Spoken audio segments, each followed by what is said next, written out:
आप सुन रहे हैं राकेश का मिक्स किया हुआ राजा गाना। का पुराना स्टाइल जो कोई भी लड़की का दिल को लगा लेता है, क्या बोलना सही है? आप सुन रहे हैं राकेश का मिक्स किया हुआ गाना।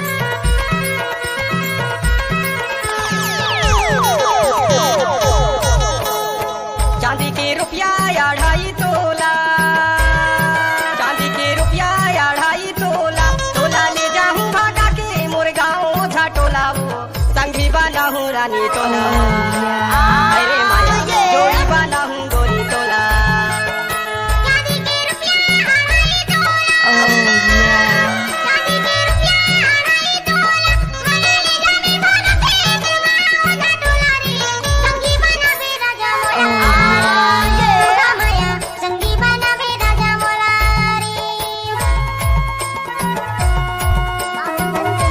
राकेश का मिक्स किया हुआ गाना।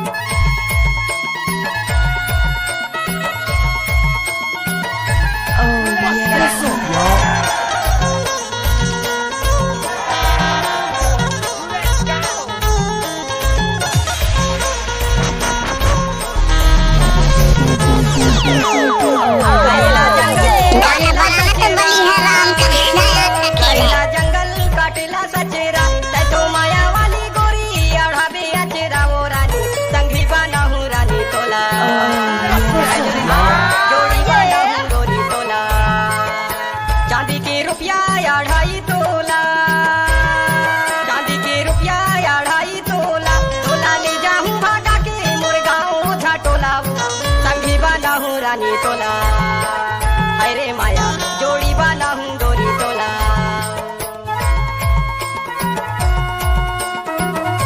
आप सुन रहे हैं राकेश का मिक्स किया हुआ गाना।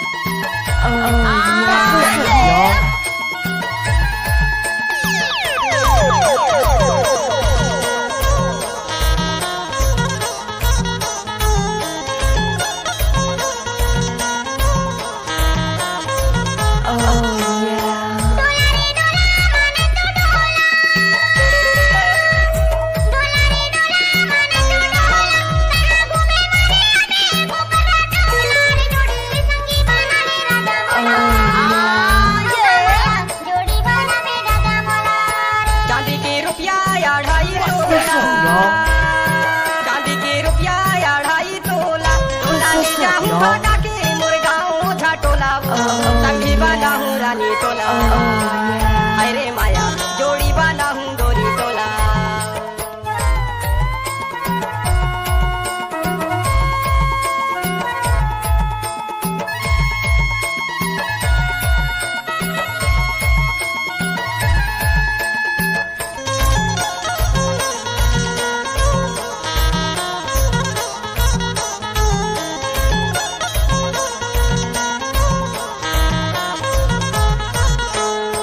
जिला डिंडौरी मुरगांव झाटोला, जिला डिंडौरी मुरगांव झाटोला, छत्तीसगढ़ी गाना गा तू दीवाना बाबू नाम गोरी, संगी बना हूँ रानी तोला, इधर माया जोड़ी बना हूँ गोरी तोला।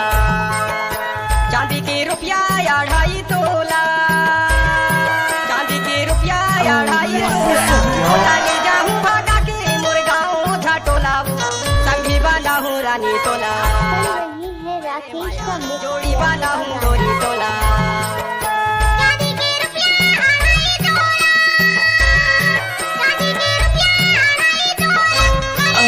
किया हुआ गाना।